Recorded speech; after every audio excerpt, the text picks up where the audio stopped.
Hi everyone, আসসালামু আলাইকুম। Welcome to my channel. সবাই কেমন আছেন? আজ আমি এই হেডব্যান্ডটি বানিয়ে দেখাবো।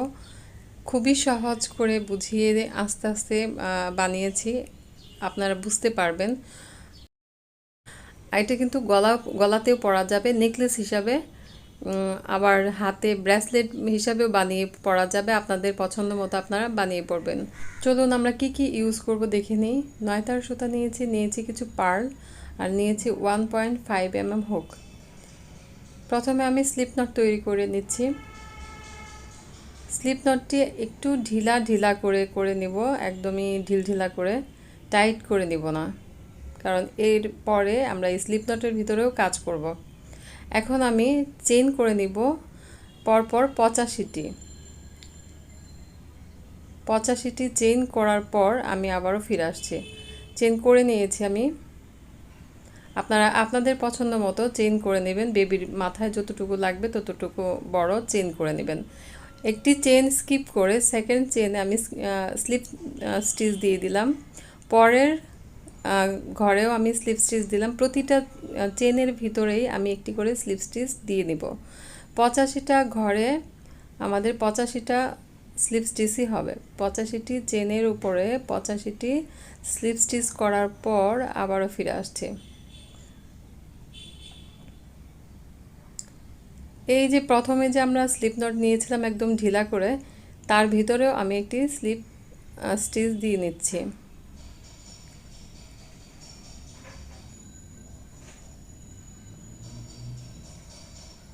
আমরা 85টি স্লিপ স্টিচ দিয়ে নিলাম। আপনারা আপনাদের পছন্দ মতো এটা এই লেসটা লম্বা করে নেবেন। আমি বড় বেবির জন্য বানাচ্ছি, আমার মেয়ের জন্য। ওর বয়স 13 বছর, সো আমি ওর হিসাবে একটু বেশি বড় করেছি। একটি চেইন করে নিচ্ছি, সুতাটা লম্বা করে টেনে বের করে নিয়ে হুকটা এভাবে ধরে একটি পার্ল হুকে গেঁথে নিব।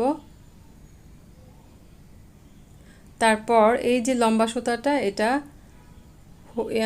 পার্লের ভিতর দিয়ে টেনে বের করে নিব। এখন একটা চেনের মতো করে লক করে দিব। চেন যেমন করে ঠিক সেইভাবে আমরা চেনই করে নিলাম।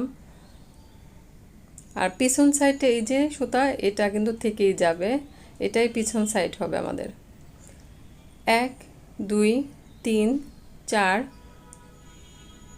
5 6 6টি চেন করে ফার্স্ট যে আমরা চেন করেছিলাম সেইখানে একটি স্লিপ স্টিচ দিয়ে আটকে দেব। এই জায়গাটায় আমরা যে প্রথম চেন করে নিয়েছিলাম সেখানে স্লিপ স্টিচ দিয়ে আটকে দিচ্ছি।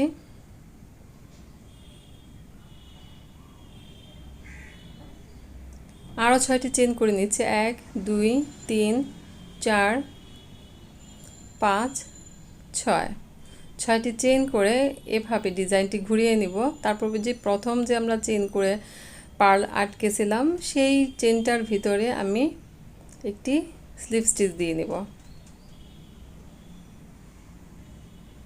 স্লিপ স্টিচ দিয়ে জয়েন করে নিচ্ছি।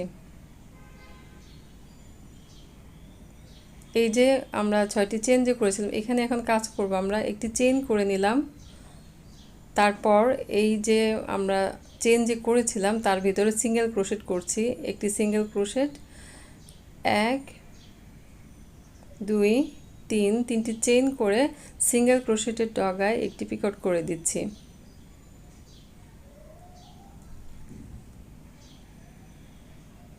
আবারও একটি সেম স্পেসে সিঙ্গেল ক্রোশেট করে নিচ্ছি, চেন করে নিচ্ছি। 1 2 3 চেন করার পর পিকট করে দিচ্ছি সিঙ্গেল ক্রোশেটের ডগায়। একইভাবে আমরা 6 বার এই 6টি চেনের উপরে 6 বার সিঙ্গেল ক্রোশেট এবং একটি করে পিকট করে দিব।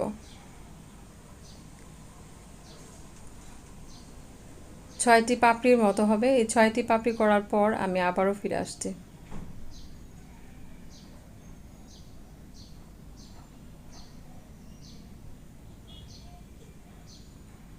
6টি পাপড়ি আমার হয়ে গিয়েছে।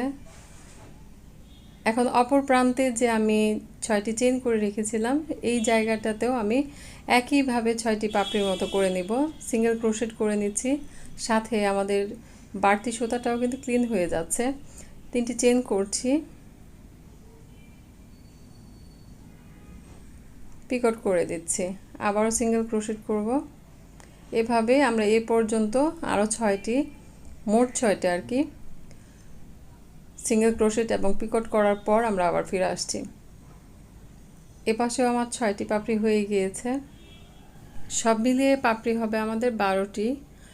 আর এই যে বাড়তি সুতাটা আমরা ক্লিন করে রেখেছিলাম, এটাও কেটে দিচ্ছি।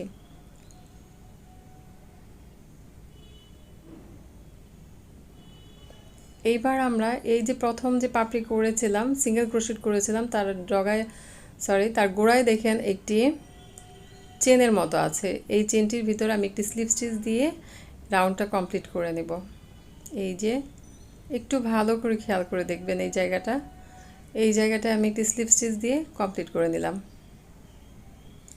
আবারও একটি চেইন করে নিব। আমরা আরও একটি ফুলের জন্য আরেকটি চেইন করে সুতাটা লম্বা করে হুকটা টেনে বের করে এভাবে ধরে একটি পার্ল নিয়ে হুকের মাথায় গেঁথে দিব। আর লম্বা সুতাটা পার্লের ভিতর দিয়ে আমরা টেনে বের করে নিব। একটি চেইন করে লক করে দিব। 6টি চেইন করে নিব ঠিক আগের মতোই। 1 2 3 4 5 6, 6টি চেইন করে ঘুরিয়ে আমরা এই যে প্রথম যে চেইন করে নিয়েছি, চেনের ভিতরে স্লিপ স্টিচ দিয়ে নিব।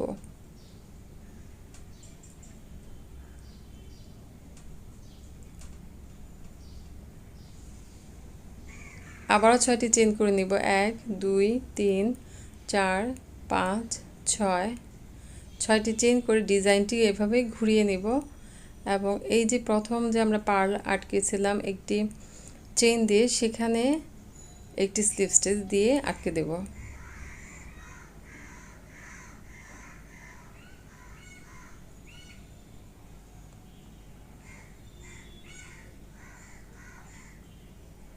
একটি চেইন করে নিচ্ছি, তারপর সিঙ্গেল ক্রোশেট করে নেব।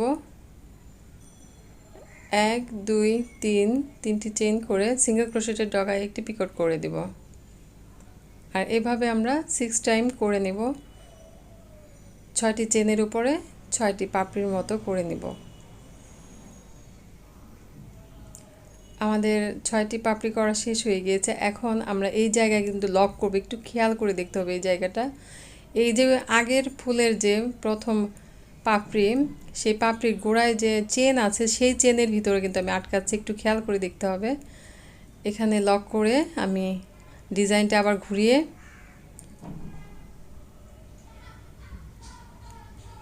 পরের 6টি চেনের উপরেও 6টি পাপড়ি করে নিচ্ছি। একইভাবে সিঙ্গেল ক্রোশেট করে তার ডগায় একটি করে পিকট করে দিচ্ছি পাপড়ির মতো দেখা যাওয়ার জন্য। 6টি পাপড়ি করার পর আমি আবারও ফিরে আসছি।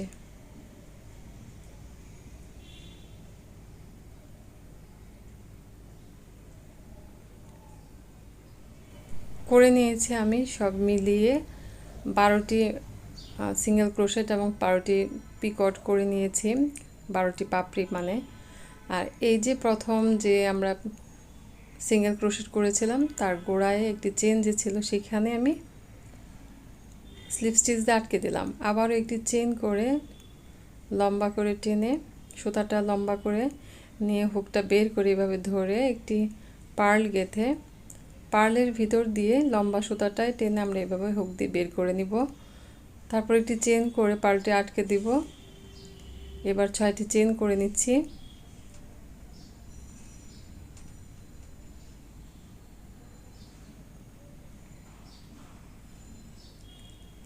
প্রথম চেনের সাথে আমরা একটি স্লিপ স্টিচ দিয়ে নিব। আবারও 6টি চেন করে আমি অফ ক্যামেরায় 6টি চেন করে নিয়েছি। পার্ল যে চেনের সাথে আমি আটকেছিলাম, সেই চেনটার মধ্যে আমি স্লিপ স্টিচ দিয়ে নিলাম। আগের মতোই আমি একটি চেইন করে সিঙ্গেল ক্রোশেট এবং পিকট করে 6টি পিকট 6টি চেইন এরকম করে, মানে 6টি পাপড়ি করে একদম শেষ পর্যন্ত যে জোড়াটা আবারও দেখিয়ে দেব। জোড়ার দিকে একটু ভালো করে খেয়াল করবেন, কারণ জোড়া না দিতে পারলে হবে কি উল্টে যাবে, পরে আরাম পাবেন না, এইভাবে উল্টে যাবে। যাতে উল্টে না যায় সেই জন্যই কিন্তু এই কাজটা করা হয়েছে। এই যে জোড়ার কাছে চলে এসেছে, আগের ফুলের প্রথম যে পাপড়ি আছে তার গোড়ায় যে চেনটা আছে সেই চেনের ভিতরেই কিন্তু আটকাচ্ছে, একটু খেয়াল করে দেখলেই পারবেন। আমার লেসের টিউটোরিয়ালে কিন্তু আমি এখানে জোড়া লাগাইনি, আর বারবার উল্টে যাচ্ছে, ওটাতে চলবে কারণ ওটা সেলাই করা হবে, এটা তো আর সেলাই করা হবে না, তাই এখানে আটকানোটা খুবই জরুরি। একটু খেয়াল করে দেখুন, প্রথম এই যে এই ফুলের পাপড়িটা, প্রথম যে পাপড়িটা নিচের আগের ফুলের আর কি, প্রথম যে পাপড়িটা তার গোড়ায় যে চেনটা, সেইখানে আমি এই যে সুতাটা, এই সুতাটা বের করে নেব এভাবে, এবং এভাবে নিচের দিক দিয়ে নিয়ে যেয়ে সুতাটা কিন্তু আমরা ডিজাইনের নিচের দিক দিয়ে নিলাম, বাম হাতের সুতাটা সিঙ্গেল ক্রোশেট করে পিকট করে দিচ্ছি। একইভাবে আমরা 6টি সিঙ্গেল ক্রোশেট এবং প্রত্যেকটির ডগায় একটি করে পিকট করে ফিরে আসছি। আমি খুব সহজ করে বোঝানোর চেষ্টা করেছি আস্তে আস্তে, তাও যদি বুঝতে না পারেন তাহলে প্লিজ কমেন্ট বক্সে কমেন্ট করুন, অথবা জানাতে পারেন আমার মেহতাজ মিতু গ্রুপটিতে। গ্রুপের লিঙ্ক আমি নিচে ডেসক্রিপশন বক্সে দিয়ে দিব।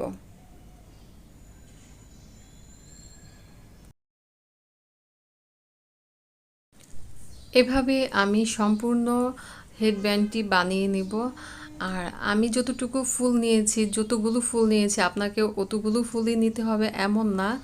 আমি অ্যাডাল্ট সাইজ বেবির জন্য, মানে আমার বাচ্চার বয়স 13 বছর, ও বেশ লম্বা হয়ে গিয়েছে মাশাল্লাহ, ওই হিসাবে আমি বড় সাইজ করে নিয়েছি। আপনি যদি ছোট বাচ্চার জন্য বানান তাহলে এই যে এই জায়গাটা, এটা যেন তার কানের পিঠ পর্যন্ত যায় দুই পাশ থেকেই, সেটা খেয়াল রাখতে হবে। হ্যাঁ, আর আমি আমার বাবুর জন্য বেশ অনেকগুলো ফুল বানিয়ে নিয়েছি, যেহেতু ও বড় বড় সাইজের, তাই আপনি যখন বানাবেন বেবির জন্য তখন ফুল বানাবেন আর বাচ্চার মাথায় একটু মাপ দিয়ে দেখবেন যে ওর কানের পিঠ পর্যন্ত গিয়েছে কিনা।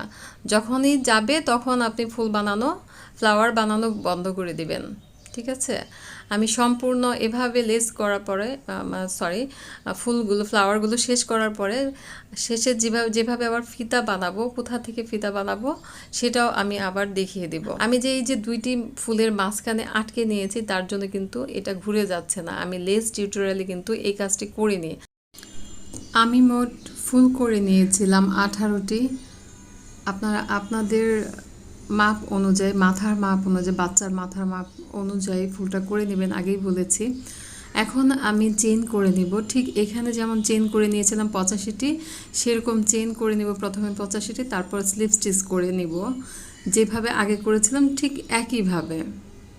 তো 85টি চেইন করার পর আমি আবারও ফিরে আসছি, চেইন করে নিয়েছি আমি 85টি চেন, আর এইখানে যেমন স্লিপ স্টিচ করে নিয়েছিলাম সেভাবে স্লিপ স্টিচ করে নেব। একটি চেন বাদ দিয়ে স্কিপ করে নেব, 1 চেন স্কিপ, সেকেন্ড চেন থেকে আমরা স্লিপ স্টিচ করা শুরু করব, এবং প্রতিটি চেনের ভিতরে এরপরের প্রত্যেকটি চেনের ভিতরেই আমি একটি করে স্লিপ স্টিচ করে একদম শেষ পর্যন্ত চলে এসেছি। এবার এই যে প্রথম এই ফুলের প্রথম যে পাপড়িটি ছিল সেই পাপড়ির গোড়ায় চেনের ভিতরে আমি একটি স্লিপ স্টিচ দিয়ে জয়েন করে নিলাম, একটি চেন করে বেশ কিছুটা সুতা রেখে কেটে নিচ্ছি, এবং সুতাটা আমি অফ ক্যামেরায় পিছনের দিক দিয়ে, ব্যান্ডের পিছনের দিক দিয়ে সুই অথবা হুক দিয়ে ক্লিন করে নিব। শুয়ে সুতাটা ঢুকিয়েও ক্লিন করা যায়, হুক দিয়েও মানে কুশি কাটা দিয়েও ক্লিন করা যায়। পিছনের দিকটা এরকম হয়েছে আর সামনের দিকটা এরকম। আশা করি টিউটোরিয়ালটি আপনাদের কাছে ভালো লেগেছে। যদি ভালো লেগে থাকে প্লিজ লাইক, কমেন্ট, শেয়ার করবেন। আজকের মতো ভিডিও এখানেই শেষ করছি, ফিরে আসবো নতুন ভিডিও নিয়ে। সে পর্যন্ত সবাই ভালো থাকবেন, সুস্থ থাকবেন, শুভকামনা রইল। আল্লাহ হাফেজ।